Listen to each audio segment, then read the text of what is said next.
What's up, everybody? It's your boy Wings of Redemption, and we do not have any Sean Connery interest today. We are short on Sean Connery today. Yeah, Fresh out. He had a date with Alex Trebek's mother. Alex Trebek's mom. Yeah.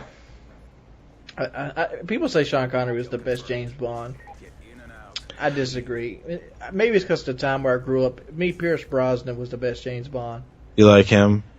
I have to say Daniel Craig is by far the best one. And I'm older than you, so when I was growing up, Roger Moore was fucking James Bond. Go back to Octopussy and Moonraker. Those are some old stupid. You remember the one with Jaws? That guy with the metal mouth. That's Moonraker. Yeah, right. So that's what I remember. So going way back, but Daniel Craig is, I think, just bam. That nails it. I think the modern James Bond movies are the shit. Well, I think it's more because I was so influenced by GoldenEye as a kid. Yeah. I mean, those ones were cool. They were definitely a big step up, as effects, and they were like Michael Bay movies, basically. But as far as realism and grittiness, I like the new ones. Pretty bad. Well, we're not on James Bond. We're on Atlantis this week. Yeah, we're on Atlantis, and guess what? Forgotten continent. You just sidetracked before we even got started. Before you even told them what we were going to talk about. That's record chaos series right there. New record. Ding, ding, ding, ding, ding, ding, ding. Take that, life. Gommel. Good on my level. All right, Atlantis. This is something that we're actually torn on a little bit, to a degree. Yep. I'm going to go across what I think Atlantis is and what a lot of people see it is. Atlantis is one of those tall tales. I think I just told you this in private. It's like the Chinese dragon. You got to just stay with me here. The Chinese dragon, it looks like a big snake with wings. And I picture like some European explorer walking through like Southeast Asia, in the swamps, in the jungles of Southeast Asia, and they come across this huge python. Mm-hmm. And then they don't have iPhones. They don't have any kind of communication. They ain't got a cellular phone they can pull out their ass. They see it. They stay away from it. They go back to the pub. They'd be like, crikey. That's not a European guy, but... Whatever. The Australians came from the British, so... Yeah. Close enough. And they talk about this huge reptile-like creature that just lunged at him out of the swamp. It had wings, and and as the years got on, it probably got worse and worse and worse and worse, and the Chinese people adopted it. That's not what probably happened, but that's how I see it happening. Mm-hmm. If you tell somebody on one side of the classroom, it ends up being something else on the other side of the classroom. Well, yeah, that's how legends grow, and that's how half of the shit that we talk about on this series happens, is people tell a story, and then they tell it to someone, and they get a little drunk, and then they retell it and add a couple things to make it cooler, and you extrapolate that out into the point where you have these ridiculous, legends and monsters and all that sort of shit. So yeah, you have elitist, and you have Atlantis. If Atlantis exists, Atlantis is probably the first chaos theory that we've done that I could almost see happening, because islands, continents, that stuff happens. Look at Pangea, for example. The world being one, that's, technically it's a theory. But you can see how it fits together like a puzzle. And Atlantis being like this hub or this like small island continent, that's plausible too. But like a lot of people, there's obviously the Pillars of Hercules, there's the Pillar of Heaven, and all this mythological stuff that people talk about is inside of Atlantis. You have these huge, like, alien-like race of Aryan people that supposedly, inhabited the island of Atlantis, and everybody was fearing them. They have, like, record of kings fearing the top powers of Atlantis. Mm-hmm. I see Atlantis as this. If it existed, it was more of like a port. It was like a really, really convenient port in the Atlantic Ocean that people could come from Africa, Asia, wherever, stop over, get some rest, get some pussy, merchants would peddle their wares, and it came, anonymous with like having the best of the best. Do you understand what you just described? I just described what? You just described like antiquities version of Las Vegas. That's basically what Atlantis is. The Las Vegas of 360 BC. It's the oceanic Las Vegas of antiquity. I like that. I mean, could you not see something like that happening for like an island back in the days? Yeah, well, for sure. I was looking at it more as like a rest stop. And this is back in the golden age where, Christianity hadn't come in yet. Religion wasn't in full swing. I mean, there was obviously some sort of religions, like, Prometheus carries the flame through the sky, and there was Hercules and stuff. But they weren't at the point where they were, killing everybody where they just killed everyone who didn't agree with them. There wasn't enough unity. Whoremongering wasn't, a sin at that point. Yeah, there were thousands of gods back then. Yeah, there was thousands of gods, and whoremongering wasn't, offensive to any of them. Well, the thing is, you can't get pissed at somebody because they don't believe in your god when it's one of 25,000. It was like, all right, cool, you got yours, I got mine. Yeah, let's get a couple drinks and stop off here. But yeah, I mean the premise of Atlantis being a sort of naval or maritime rest stop. I mean, everybody that was how you moved around. It was a lot easier to travel by boat than to try to trek people across land and stuff. So, I mean, that's why, Discovery went the way it did. It's just much easier to go in the ocean. And yeah, so, I mean, it does seem like Atlantis, if it did exist, would have to be, something like that. But, well, why don't you keep going with what you think before I get into, obviously you can tell Wings is on the yes side and I'm on the grumpy side about Atlantis, but keep going with what you think. I mean, there's not too much to think. The Plato pretty much was the big pushing thing for Atlantis. Plato in 360 BC, he talked about Atlantis in a paper. What was it called? The Timus. Yeah, he had two writings that he talked about Atlantis in. Yeah, Plato, he's a big deal. He's like one of these guys that I think he was like the teacher of Socrates, and he really pushed forward modern day science and know-how. He was is a man before his time. Mm-hmm. And when he talked about something, people usually considered it facts. Yeah. He was actually a student of Socrates, but yeah, I mean he's one of the big great philosophical guys. He was a mathematician. He was a philosopher. He was just one of those ancient geniuses. He's one of those guys that could read when reading wasn't required. Right, exactly. Yeah, I mean you basically had one in 1,000. Yeah, kings couldn't even read back then. I'm dead serious. Yeah, no, they didn't need to. Why did he need to read? Until the Gothic age, they didn't need to read at all. There were very few kings could read. It was like a non-needed luxury. Literacy rates in antiquity are pretty. Yeah, you think schools are bad now? They've come a long way. But anyway, so you're talking about Plato. So let's dwell on that for a little bit. So illiteracy rate was through the roof. It was 99%. Illiterate, right? Illiterate, yeah. Yeah. Illiterate rates. And this guy writes books about Atlantis that only 1% of the population could read. So only all the other smart people could agree with him.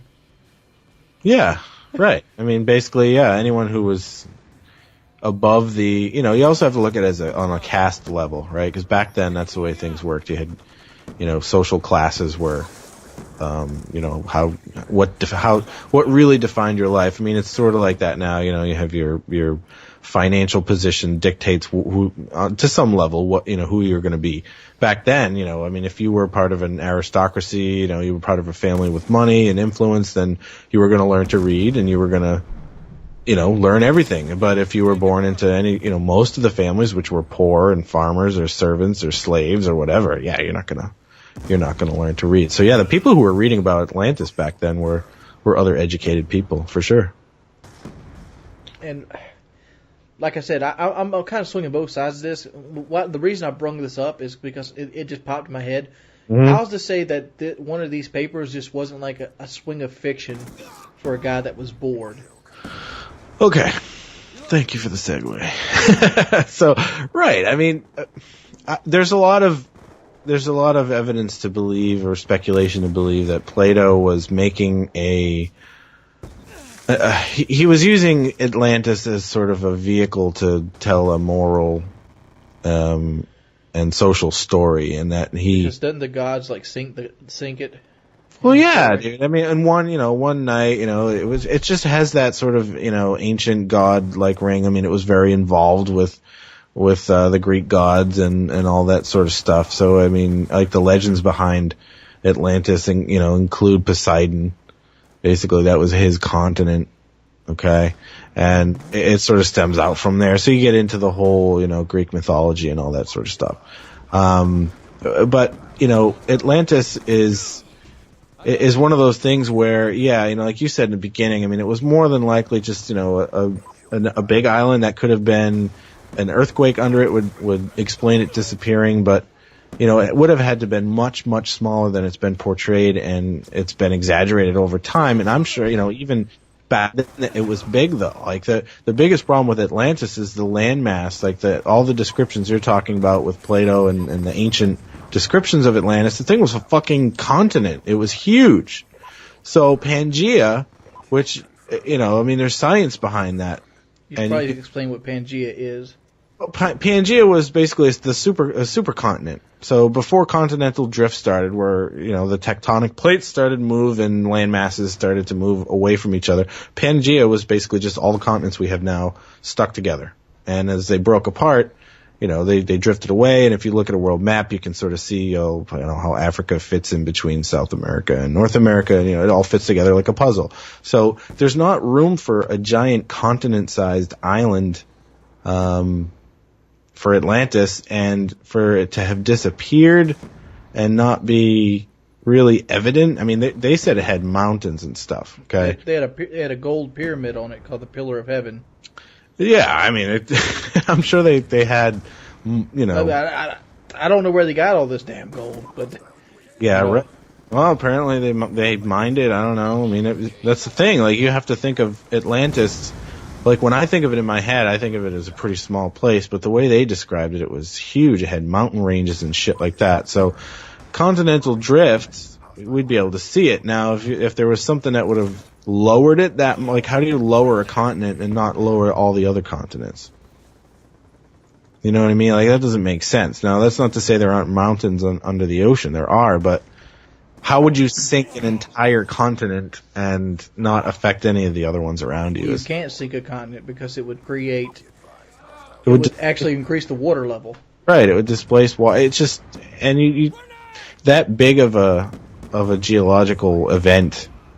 I mean, if it was as simple as it sunk, all you would have to do is find out when around the time that people expected it to sink and time a tsunami being reported, and you figure out right where it was. You could trace the tsunami back to where Atlantis is.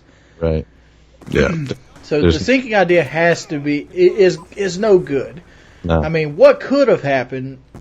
I mean, now we're getting into like some extreme theories that if Atlantis exists, how could it go somewhere? Extreme theories. Extreme. But I mean, I've heard so much bullshit as like Atlantis was from outer space, a civilization. Yeah. Had, nuclear weapons before its time and ended up blowing itself in half. Some people believe that, there's islands. What's that one island's name? Let me give me a second right here. Saturtoni in the Mediterranean Sea. Santorini? Santorini, yes, Santorini. They believe that is Atlantis after a nuke went off in it. Oh, really? I like that. That's pretty cool. And I mean, there's all kinds of conspiracies about Atlantis. I've even heard that Atlantis isn't in the Atlantic Ocean; it's actually in the Pacific Ocean. Right, and it's just because it was named after Atlas. Yeah, but the fact is, if it would sink, it would displace water. That's the reason we're fearing the ice shelf so much. I mean, that's a real threat. That's not a conspiracy theory. The ice shelf falls in, we lose South Carolina. That shit is falling in too. Yeah. It's going on for real already, but yeah, okay, so let me say this. Yeah, the two reasons why I don't think that Atlantis on any level existed the way that it's been, foretold and talked about for centuries and centuries is A, the sort of, like, Plato wasn't really trying to be a drunkard too, wasn't he? He wasn't, well, no, he wasn't really trying to be a historian. That wasn't his station in life. He was a philosopher and he was a mathematician, and he was a thinker. He wasn't a guy who just repeats facts. You know what I mean? Like a historian is a different type of animal than a mathematician or a philosopher. It's a completely different type of person. So I think he was trying to make a social statement, and he used Atlantis as a vehicle to tell that story. On top of that, you have the continental drift, and it's just not possible for there to have been a continent that just disappeared, and we can't find any trace of it. But so I don't think it existed. I think it was a small island, and it was just got exaggerated to shit, or somebody just decided to stretch. Here's a probability: if there was a place of Atlantis, maybe it's still an island that exists, and it was like really, really small. Like there's hundreds of little islands in the Atlantic Ocean that nobody even bothers charting or lays claim to, because they're just little hills of dirt poking out of the water. Well, the thing is, though, if you squash Atlantis down to the point where it was just another island, then a big island, then it becomes extremely plausible at that point, because you could have a big tsunami, or a volcano eruption too. Mm-hmm. And stuff like that could cover up evidence of a place. You could lose a place. There could have been something that happened. It could have been a meteor strike, right? I mean, that's a whole other thing. Back then, because they say, in one day and one night it disappeared from the earth, and they destroyed themselves or whatever. Because it was full of sin, and the gods didn't like it. Well, yeah, and what is more, a thunderbolt from heaven than a meteor strike? I mean, like if you were, think of, yourself back in antiquity and believing in all these gods and stuff. If you saw an actual meteor strike, that would so clearly... That would be from Mount Zeus, Mount Olympus itself. Obviously, he just hurled a thunderbolt down from Olympus. Like, that's just so clearly what they would have thought happened in that scenario. So that it makes it very possible. And then it would have probably went something like this: Zeus has thrown the sun itself at us. Yeah, exactly. He took a chunk off of the sun, and or maybe he pulled it out of Apollo's chariot or something. Yeah, and he threw it at the ground, and he destroyed Atlantis. He destroyed a lot more in Atlantis if that was actually what happened. But yeah, the fucked shit up big time. But I used to think about Atlantis when I was younger, though. Like I used to my imagination would go crazy with that. Cause, we've talked before. Like I grew up playing Dungeons and Dragons in the '80s and stuff, and I mean, we had Nintendo, but it's just, you relied a lot more on your imagination to have fun back in those days than you do now. Everything's done for you, but I'm not to say people don't. I didn't get a Nintendo till like '91, dog. Yeah, but like back then, it's just, I don't know. You spend a lot more time just pretending and thinking about things. And I used to have this like really cool idea of Atlantis as an advanced society with like they had technology, but it was a different type, like they were like, I gotta admit, I had a Dungeons and Dragons party that searched Atlantis. That's awesome. Totally. Yeah. And, they had like little breathing stations and stuff like that because it was underwater. Cool. Yeah. Get some bubbles. Yeah, like Sonic. Exactly, right. Or you probably had some sort of spell that, underwater breathing, of course. Any 12th level mage can cast that spell. 12 level. I was about to say, I thought you said 20. I'm like, a 20 mage? You better run. Or a lich. But anyway, yeah, I used to have this really cool idea of Atlantis being that way. Now here, check this out. This is really cool. So there's this band that I listen to called Symphony X. And it's kind of a nerdy thing. It's progressive metal, but it's awesome. I fucking love this band, right? It's like a guilty pleasure for me because it's so nerdy. Like they have songs about like Templar Knights and dragons, and so it's basically a Monomarth for the geeks. It's like Dream Theater meets Dungeons and Dragons. All right, there's the perfect description of Symphony X. So they have this album called 5, and it's a concept album, and it's about Atlantis and the society there, and they have this war. And it basically all goes up. They destroy it, and what they do is like one of the people ends up escaping to Egypt, and so it sort of links Atlantis and their technology with ancient Egypt, which opens the door for the pyramids and the math they used and all that sort of stuff. And it kind of takes it to a really cool level to imagine maybe some stuff that could have happened that definitely didn't, but it's sure fun to think about. The dragon priests come out of Skyrim with beautiful masks made from Atlantis itself, holding the city's power in its gloom. Exactly. Yeah, just bullshit. But anyway, check that album out if you're bored or it sounds like cool. If you like that sort of stuff. What are you talking about? I'm touring into shit right now. Such a good album. The music's fucking insane too. Like they're really, really good musicians. The drummer, I love the drummer. Really, really cool stuff. That's one reason I liked Mastodon so much. Like the first album I heard was Leviathan, where you basically retold the Moby Dick tale through song. Love that kind of stuff. Amon Amarth. But we're getting sidetracked again. Yep. What are we going to conclude, Atlantis, here? We're going to conclude that it's fake but plausible. Yeah, it's been exaggerated ad nauseum. I mean, it's become so much bigger than it probably was. If it even was, it could have just been a bullshit story too. I mean, there's really no way to know because there's no evidence of it. Hey. Bullshit in writing is called fiction. It's Times bestseller list. Oh yeah, I mean that's the thing. Like, I think there probably was an Atlantis. Like you said, it wasn't a continent-sized island that had because basically what happened? They got destroyed because they started fucking with the Greeks, right? Mm-hmm. That's what I mean. Like that definitely didn't happen, but I bet you there was something that they could have. How about this? How about Atlantis being Australia? Atlantis being Australia? I think that's too far away. I'm just saying, like, obviously, if somebody takes something over, yeah. I mean, this is stupid ideas. I was going to say something. Keep talking, so I think. We're going to say Atlantis. That's one of those fun words to say, like Atlantis. It just sounds cool, but yeah, I think it was probably, like you said, old Vegas. Place to stop off, unload, stretch your legs, get some whores, get back in the boat, take a bath, hopefully. Yes, get some baths, spend some gold bullion. All right, that's Atlantis, fellas. As always, it's been Chaos Theories. This is something we do every weekend. We usually do it on Saturday. Sometimes it happens on Sunday. Bro. Right? But it's going to happen on the weekend. Yep. Wings, basically what's happened is Wings has a girlfriend now, so. Yeah, that's happened. But as always, Mr. Chaos Math, his channel is going to be in the description of this video. As always, if you haven't subscribed yet, you can subscribe to either me or Chaos Math. We both make excellent videos. Leave a rating. It always helps out. And I'll see you guys next week. Also, suggestions for topics are always welcome, other than the Illuminati. Peace. No Illuminati. We can't talk about the Illuminati. We can never, ever talk about them. All right, buddy. Let me go ahead and rip this up. I'll let you get back to playing. All right. Well, do you want to do another one, or are we doing a random?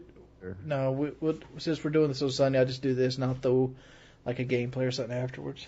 All right on, dude. You going to bed? No, I'm probably going to hang out with the girlfriend after I get this rendering. Get on it. All right, bro. We'll talk to you soon.